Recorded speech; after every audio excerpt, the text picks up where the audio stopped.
Hello student, आप सभी का फ्रेश नीट क्लासेस में स्वागत है। आज जो हमारी क्लास रहेगी वो 12th पर होगी, है ना।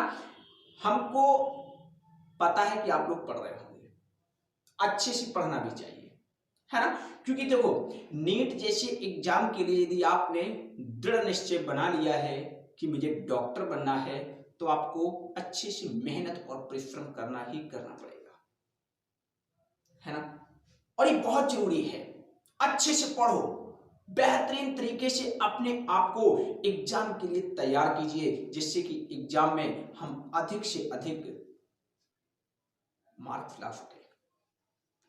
बहुत जरूरी है ना, होना भी चाहिए। ये आपके देखो, एक चीज नोट करो, जीवन में एक बार आपको परिश्रम करना पड़ेगा, ये प्रकृति का नियम है। परिश्रम आपको करना पड़ेगा, चाहे परिश्रम अभी कर लो और चाहे परिश्रम बाद में करो, करना पड़ेगा परिश्रम। यदि आप अभी रात दिन जग के अच्छे से पढ़ाई कर रहे हो, तो भविष्य में आप बेहतर डॉक्टर बनकर आराम से लोगों के लिए और अपने लिए एक अच्छी मिसाल खड़ी करोगे। और यदि अभी आप आराम कर रहे हो, सपोज दैट यदि आप अभी आराम कर रहे हो, तो बाद में आपको दिन रात जागना पड़ेगा पैसों के लिए, है ना। जागना पड़ेगा एक बार, चाहे अभी जाग लो और चाहे बाद में जाग लो। परिश्रम करना पड़ेगा, चाहे अभी कर लो और चाहे बाद में करो, ठीक है। तो क्यों ना परिश्रम अभी कर ले, ठीक है। चलो, अब ज्यादा बात नहीं करेंगे। आज जो हमारा टॉपिक है पोस्ट फर्टिलाइजेशन, यानी निषेचन पश्च घटनाएं। तो अब इस पे चर्चा करते हैं, निषेचन पश्च घटनाएं हैं क्या। बिल्कुल बात ठीक है, दिमाग में क्वेश्चन आता है कि निषेचन पश्च घटनाएं क्या है। क्या हुआ था, लैंगिक जनन जब कर रहे थे, जीव जब लैंगिक जनन कर रहे थे, लैंगिक जनन, जीव जब लैंगिक जनन करते हैं, तो उसमें सबसे पहले क्या होता है। बिल्कुल बात ठीक है, आपके दिमाग में क्वेश्चन आना चाहिए कि सबसे पहले होता क्या है, क्या होता है। युग्मकों का निर्माण होता है। क्या होता है, युग्मकों का निर्माण होता है, जिसे हम युग्मक जनन कहते हैं, है ना। जिसे हम क्या कहते हैं, युग्मक जनन। अरे भाई, सीधी सी बात है, युग्मक जनन यानी युग्मकों का बनना। जब तक युग्मक नहीं बनेंगे, तब तक आगे लैंगिक जनन की आगे की प्रक्रियाएं संभव नहीं है, ठीक है। फिर क्या होता है, युग्मक बना लिए, है ना। अब क्या होता है, युग्मक स्थानांतरण, युग्मक स्थानांतरण ये होता है कि नहीं होता है, होता है इतना। युग्मक स्थानांतरण कर गए, युग्मक मेल और फीमेल एक दूसरे के पास जाने लगे। अब क्या होगा, युग्मक संलयन होगा। क्या होगा, युग्मक संलयन, यानी युग्मक एक दूसरे के पास आके मिलेंगे। समझो, ये युग्मक बन गए, पहले ये युग्मक बन गए,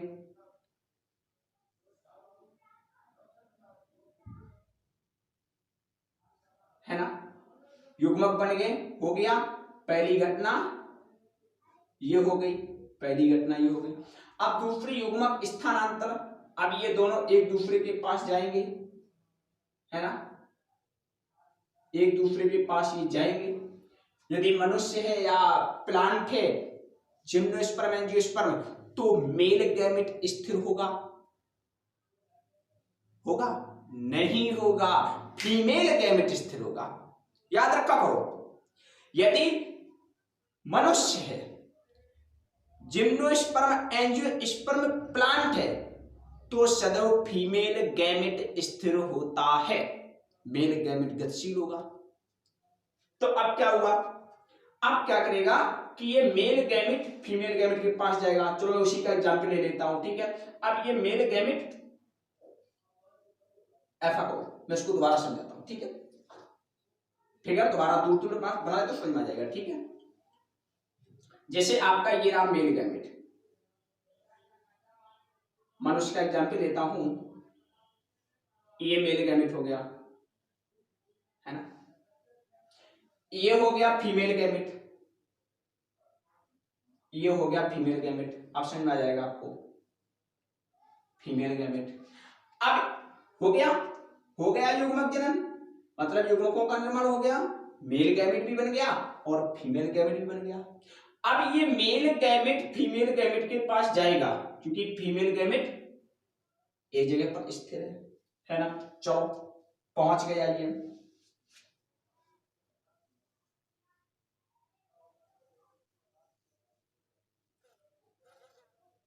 है ना, ये पहुंच गया।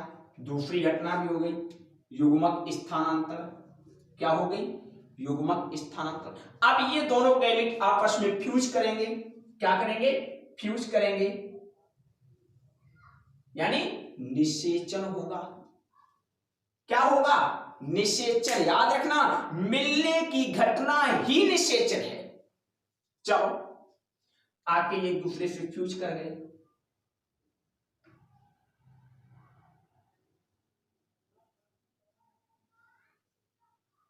ये देखो, है ना,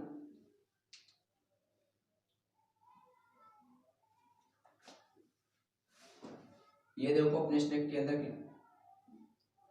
रिलीज कर दिया। ठीक है, फ्यूज कर गए, है ना, केंद्रक आ गए। अब सॉरी, अब यहां तक हम लोग इतनी कहानी पढ़ चुके थे। युग्मक संलयन यानी निषेचन।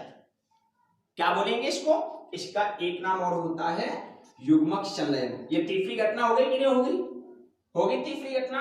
इसको हम निषेचन भी कहते हैं। क्या कहते हैं? निषेचन, फर्टिलाइजेशन। हो गया इतना? कोई डाउट?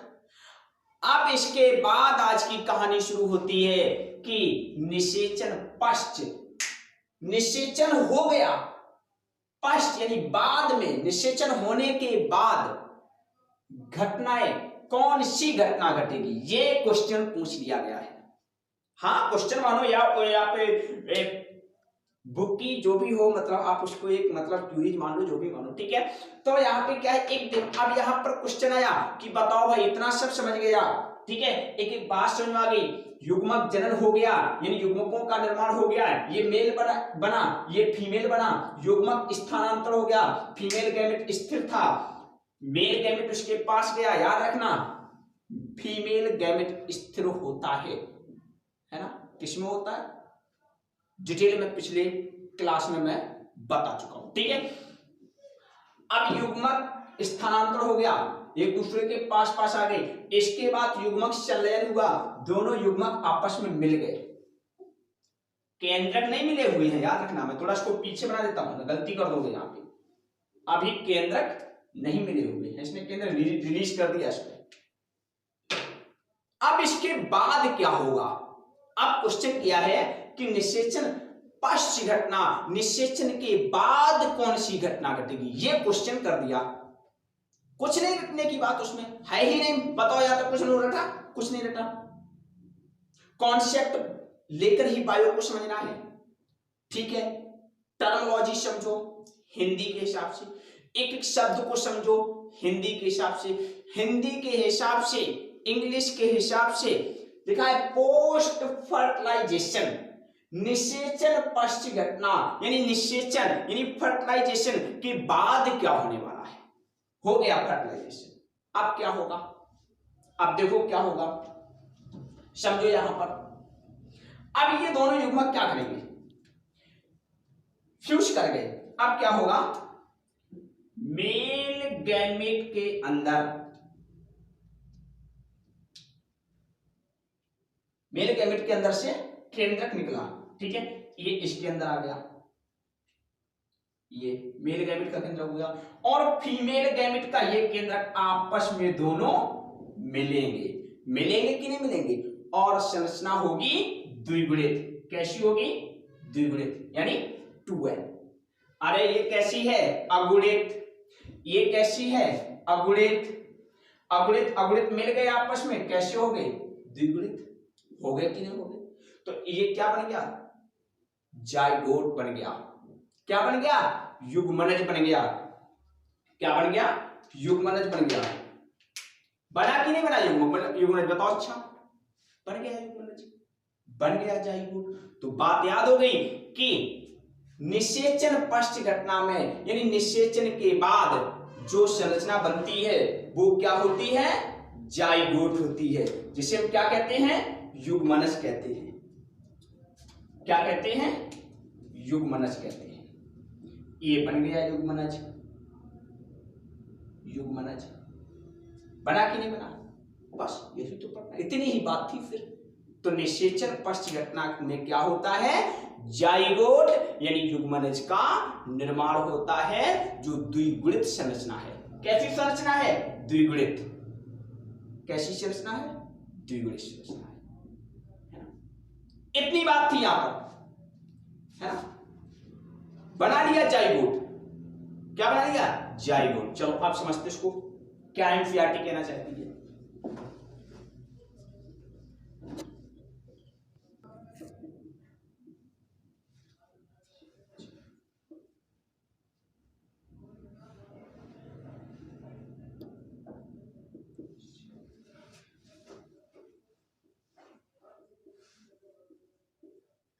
ये देखो, है ना, ये इतनी बात आपको दिमाग में रखनी है। कॉन्सेप्ट हम लोग पूरा भी समझ चुके, ठीक है। तो क्या लिखा है? एनसीईआरटी ने लिख रखा है कि लैंगिक जन की सारी घटना होने के बाद युग्मनज यानी जाइगोट। इंग्लिश देखो मैं आपको दे रहा हूं, इंग्लिश वर्ड आपको याद रखने पड़ेंगे, है ना, बहुत जरूरी है। क्योंकि कभी कभी क्या होता है कि आपके पास जब आपका एग्जाम पेपर आता है आपके हाथ में, तो दो लैंग्वेज होती है, हिंदी और इंग्लिश। तो कभी भी क्या करता है कि इंग्लिश टर्म को हिंदी में शामिल कर लेता है और हिंदी को भी हिंदी में रखता है ना, याद रखना। तो इसीलिए आपको दोनों दिमाग में रखने पड़ेंगे, ठीक है। युग्मनज यानी जाइगोट का निर्माण होता है, यही घटना निषेचन पश्च घटना कहलाती है। क्या कहलाती है? निषेचन पश्च घटना। ये निषेचन के बाद, निषेचन है क्या? दो युग्मकों को आपस में मिलना, दो युग्मकों के मिलने की घटना निषेचन है। अब उसने कहा उसके बाद क्या होगा? उसके बाद जाइगोट बनेगा। कैसा होगा? 2n होगा, यानी द्विगुणित होगा। बात समझ में आ गई? इतनी ही बात थी, इतना ही हेडिंग का पर्पस था, ठीक है। अब दूसरी हेडिंग क्या होगी? युग्मनज। अब इसी पर हम लोग पढ़ेंगे युग्मनज पर विस्तार में क्या कहानी है। एनसीईआरटी में यही हेडिंग दे रखी है ना, ये हेडिंग दे रखी है, संभवतः याद रखना, ठीक है। तो आप क्या समझेंगे इसको? युग्मनज क्या है समझ तो रहे? हाँ, यहाँ पे समझ लिया अच्छे से, लेकिन एनसीईआरटी की लैंग्वेज को बहुत जरूरी है समझना, ठीक है। चलो देखते हैं क्या है आगे। चलो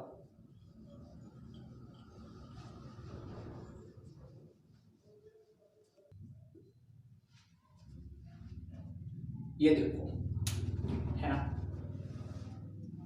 अब यहां पर हेडिंग बदल देंगे, यहां कर देंगे युग्मनज। क्या कर देंगे?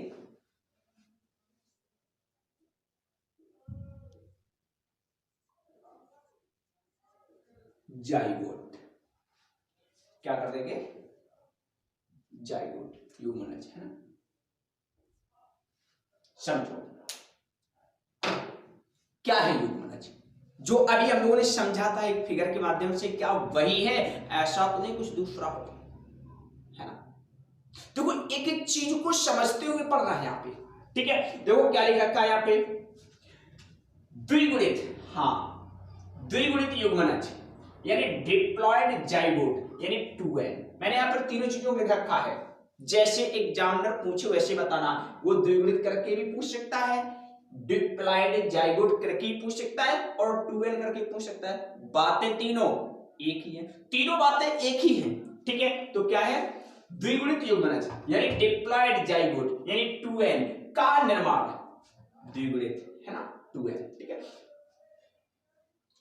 का निर्माण सभी लैंगिक जन कहने वाले जीवों में सत्य घटना है। बिल्कुल बात ठीक है, बिल्कुल सत्य है। यदि जीव लैंगिक जनन कर रहा है, सेक्सुअल रिप्रोडक्शन करता है, तो उसमें जाइगोट बनेगा बनेगा बनेगा, ये बिल्कुल सत्य है, बिल्कुल कन्फर्म है। तो वही लिख रखा है, ठीक है, याद रखना, ठीक है। आगे क्या है, जो जीव बाहर निषेचन करते हैं, हमने इंटरनल फर्टिलाइजेशन, अब हमने पिछले क्लास में पढ़ा था बाहर निषेचन क्या होता है ना, आंतरिक निषेचन क्या होता है, समझो मैं दोबारा फिर बता दूं। लेकिन देखो, यदि आप मेरे वीडियो पढ़ रहे हैं, मेरी क्लास यदि आप पढ़ रहे हैं, तो कृपया पिछले लेक्चर जरूर पढ़िए, ठीक है, पिछले लेक्चर आपको जरूर पढ़ने पड़ेंगे, ठीक है, पूरा एक सीक्वेंस उसी हिसाब से आपको पढ़ना पड़ेगा। इस चैप्टर के बाद हम लोग सीधा डीएनए पर बात करेंगे, ठीक है, याद रखना। चलो यहां पर क्या होता है, हाँ मैं बता रहा था, जो जीव बाहर निषेचन करते हैं वो क्या करते हैं, उनमें नर युग्मक मादा युग्मक दोनों स्वतंत्र रूप से जल में छोड़ दिए जाते हैं, दोनों के युग्मक स्वतंत्र रूप से जल में छोड़ दिए जाते हैं। फिर ये दोनों तैरकर एक दूसरे के पास जाते हैं और आगे की सारी घटनाएं, निषेचन, जाइगोट का निर्माण, यहां तक कि शिशु का निर्माण सब शरीर के बाहर होता है।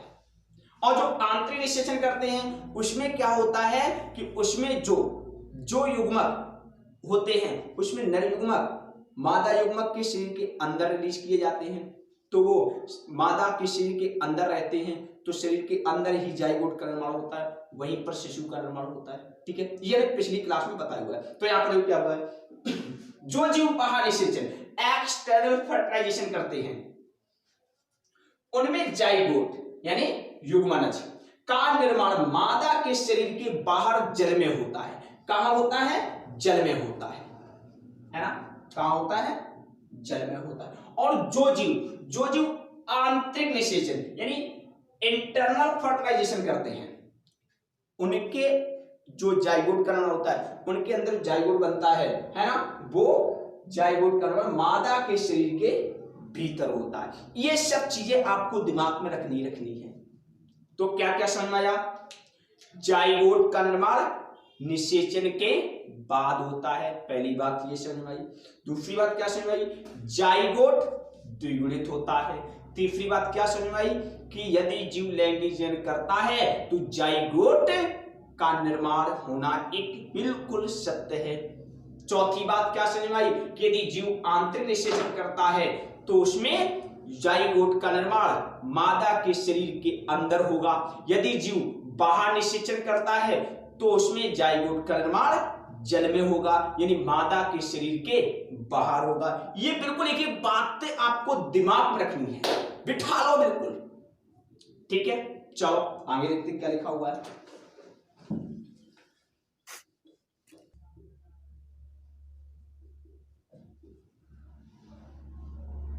ये देखो यहां पे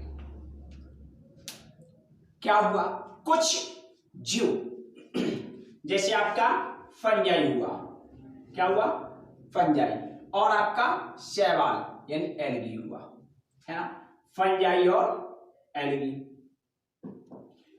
ये क्या करते हैं, ये अपने जाइगोट से बनाते हैं। बड़े ध्यान से सुनिए, टॉपिक सुनने का प्रयास कीजिए। एक चीज और दिमाग में रखो, हर एक जीव में जाइगोट का निर्माण होने के बाद, यानी जाइगोट के निर्माण होने के बाद उसका विकास किस क्रम में होगा, मेरी बात बड़े ध्यान सुनना। हर एक जीव में जाइगोट का निर्माण होने के बाद उस जाइगोट का विकास, आगे की कहानी, आगे का सारा क्रम किस अनुसार चलेगा, ये बात उस जीव के पूरे जीवन चक्र पर और वहां की परिस्थिति के आधार पर निर्भर करती है। कैसा वातावरण है, कैसी परिस्थिति है, कैसा जीव है, इस चीज पर डिपेंड करता है। जैसे शैवाल और फंजाई में क्या होता है, शैवाल और फंजाई में जाइगोट जब बन जाता है तो जाइगोट को लगता है कि देखो, शैवाल ने जो, बड़े ध्यान सुनना, शैवाल ने जो फर्टिलाइजेशन किया था, जो निषेचन किया था, वो बाह्य माध्यम में किया था, जल के माध्यम से किया था। तो अब जल के माध्यम से किया था तो उस जाइगोट को लगातार जल की रिक्वायरमेंट होती है, जिससे कि कहीं वो सूख ना जाए। अरे भाई जाइगोट को बात समझो, रटना नहीं है, जाइगोट यदि सूख जाएगा, सपोज दैट यदि जाइगोट को पर्याप्त जल नहीं मिला तो लगातार उसमें जल की हानि होने लगेगी। जल की हानि होगी तो कोशिका द्रव्य कम होगा, कोशिका द्रव्य कम होगा, पोषक तत्वों की कमी आई। अरे जो जाइगोट के अंदर जो जाइगोट में से जो भ्रूण बनने वाला है, जो एम्ब्रियो बनने वाला है, उसके लिए जो एनर्जी की रिक्वायरमेंट है, जिस ऊर्जा की आवश्यकता है, वो सभी की सभी ऊर्जा कहां से मिल रही? उसके अंदर उपस्थित जीव द्रव्य से ही तो मिल रही है। जीव द्रव्य कम हो जाएगा, जीव द्रव्य कम हो जाएगा तो हो सकता है जाइगोट एम्ब्रियो ना बन पाए, आगे अपने आप को विकसित ना कर पाए, इसलिए बराबर उसको नमी चाहिए। फंजाई में भी ऐसा होता है। लेकिन अब वो क्या करता है, सपोज दैट उसको लगता है कि पानी की कमी हो जाएगी, तो जाइगोट क्या करता है कि जाइगोट इस पानी की कमी हो उससे पहले अपने तरफ एक कठोर आवरण बना लेता है। उस आवरण से क्या होगा, जैसे उस कठोर आवरण से यदि पानी खत्म भी हो जाए तो भी उसके अंदर का जो कोशिका द्रव्य है, जो साइटोप्लाज्म है, उसमें किसी प्रकार की कोई कमी नहीं आएगी, पर्याप्त उस कोश के अंदर जल बना रहेगा। और यदि वो आवरण नहीं बनाता तो उसमें क्या होता कि आवरण नहीं बनाता तो सपोज यदि पानी वहां पे किसी कारणवश खत्म हो जाता तो फिर जाइगोट के अंदर जो कोशिका द्रव्य था, उसका जो जल था, वो भी सूख जाता। तो इससे बचने के लिए उसने क्या किया, अपने चारों तरफ एक कठोर आवरण को बना लिया, जिससे कि वो ऐसी परिस्थितियों से लड़ सके, ऐसी परिस्थितियों से भी आपको बचा सके। अब जब उसने देखा कि हाँ मौसम ठीक है, कोई किसी प्रकार की कोई हमको परेशानी नहीं है, तुरंत वो उस कठोर आवरण को डिस्ट्रॉय करेगा और अपने आप को फर्टिलाइज कर लेगा, यानी अंकुरित कर लेगा। ये सब घटना होती। देखो क्या लिखा है, फंजाई तथा शैवाली एग्जाम्पल बिल्कुल दिमाग में रखना। मैं 100% आपको एनसीईआरटी बता रहा हूं और मेडिकल के लिए very very important book NCERT है बायोलॉजी में, ठीक है। फंजाई और शैवाल जैसे जीवों में युग्मनज एक मोटी भित्ति का निर्माण करता है। क्यों करता है हम लोग समझ गए, क्यों करता है हम लोग समझ गए, ठीक है। मोटी भित्ति का निर्माण कर लेता है जो जाइगोट को शुष्कन, मैंने बताया था यदि वहां पर पानी नहीं होगा फिर भी वो अपने आप को आगे ग्रो कर जाएगा, बचा लेगा, ठीक है। शुष्कन व अन्य बाह्य घटनाओं से, अन्य भी बाहरी घटना होती है, ठीक है। यही पर्यावरणिक परिस्थिति, पानी एकदम से सूख जाए, बारिश सपोज दैट थोड़ा उसको पानी काफी समय बाद मिल पाए, ठीक है, से सुरक्षित रखता है और ये अंकुरण यानी जर्मिनेशन से पूर्व काफी लंबे समय तक विश्रांत काल में रहता है। विश्रांत काल का मतलब है जब तक इसके अनुसार मौसम नहीं होगा तब तक ये अपने आप को अंकुरित नहीं करेगा, अर्थात फर्टिलाइज नहीं करेगा। तो वहां पे मतलब जाइगोट के अंदर कवर, जाइगोट के ऊपर कवर बन गया। अब जब इसकी अनुकूल परिस्थिति आई तब इसका फर्टिलाइजेशन हुआ, लिखा कि लिखा है, सॉरी जर्मिनेशन हुआ। क्या हुआ, जर्मिनेशन यानी अंकुरण हुआ, क्या गया हिंदी की, अंकुरण हुआ, ठीक है। तो जर्मिनेशन और अंकुरण यानी जो एक जाइगोट था उसके ऊपर एक कठोर आवरण बन गया। अब उसका जर्मिनेशन यानी अंकुरण कब हुआ, जब उसकी अनुकूल परिस्थिति आई। तो जब से लेके उसके ऊपर कवर बना था और जब उसका जर्मिनेशन हुआ उसके बीच का जो समय है वही विश्रांत काल है। क्या है, विश्रांत काल कहलाता है। क्या कहलाता है, विश्रांत काल कहलाता है, याद रखना दिमाग में। विश्रांत काल क्या है, कठोर भित्ति बनाने से लेकर, कठोर भित्ति के निर्माण से लेकर और अंकुरण मतलब जर्मिनेशन तक के बीच का जो समय है वही विश्रांत काल है। क्या है, वही विश्रांत काल है। ये बात दिमाग में बिठा लो, ठीक है। अब देखो एक चीज याद रखना, यदि कोई सीधा सीधा पूछ दे बताओ जाइगोट क्या है, तो एक लाइन में डेफिनेशन बता दो, बिल्कुल बड़ी छोटी डेफिनेशन। यदि कोई पूछ दे जाइगोट क्या है, बता दो, फर्टिलाइज अंडाणु यानी निषेचित अंडाणु ही जाइगोट होता है। निषेचित अंडाणु ही जाइगोट होता है। और जाइगोट का कोशिका द्रव्य किसका कोशिका द्रव्य होगा, अंडाणु का कोशिका द्रव्य होगा, शुक्राणु का कोशिका द्रव्य नहीं होगा, याद रखना। हाँ डिटेल में आपको जब हम लोग मानव जन्म पढ़ेंगे तब वहां पर पढ़ने को आपको मिलेगा। ठीक है, तो क्या होता है कि जो जाइगोट के अंदर जो कोशिका द्रव्य है वो कोशिका द्रव्य किसका है? अंडाणु का है, शुक्राणु का नहीं है, स्पर्म का नहीं है। ठीक है, ये बात दिमाग में रखना। चलो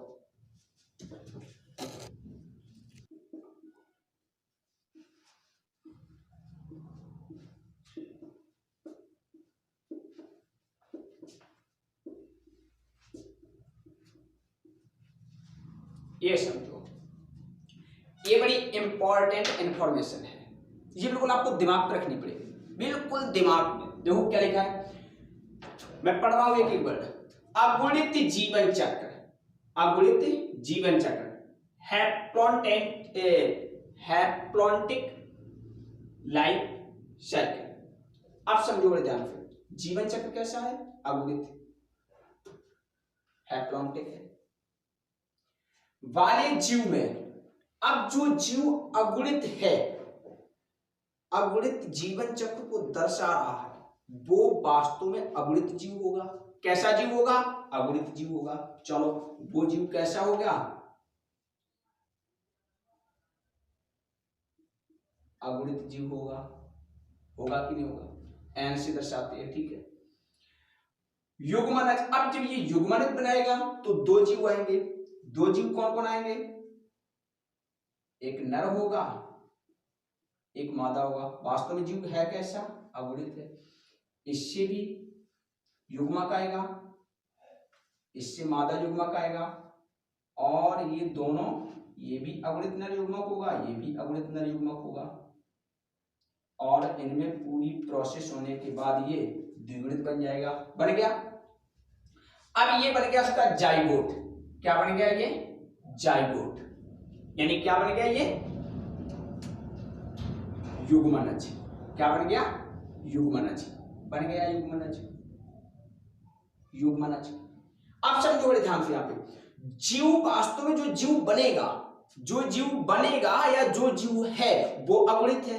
अगुणित है तो संतान कैसी होनी चाहिए? अगुणित होनी चाहिए, जो आगे चलकर वो भी अगुणित हो, अपने माता पिता के समान वो भी अगुणित हो। उसके माता पिता कैसे हैं? अगुणित। तो उनमें क्या हुआ? नर और मादा युग्मक आके द्विगुणित हो गए। अब प्रॉब्लम आ गई कि यदि ये द्विगुणित है, संतान द्विगुणित है, तो आगे चल के अगुणित कैसे बनेगी? अब क्या किया जाए? तो इसके लिए क्या होता है? इसके लिए यहां पर होता है अर्धसूत्री विभाजन, यानी मियोसिस। इसमें क्या होगा? मियोसिस की घटना होगी, है ना? मियोसिस क्या होगा? अर्धसूत्री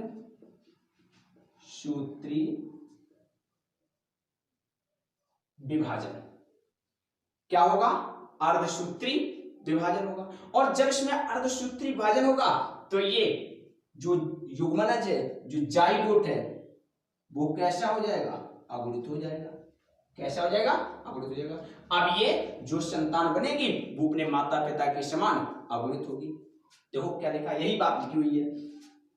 युग्मनज अर्धसूत्री विभाजन यानी मियोसिस द्वारा विभाजित होकर अगुणित अंडाणु का निर्माण करती है। देखो बन गए, एक ये अगुणित बन गया और ये अगुणित बन गया।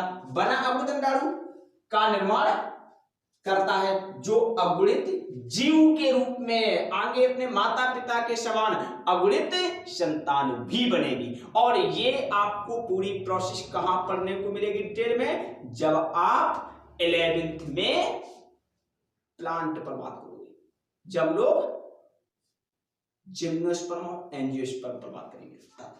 ठीक है, तो ये बात आपको बिल्कुल दिमाग में रखनी है। ठीक है, शेष आपको अगली क्लास में पढ़ाया जाएगा। ठीक है, धन्यवाद।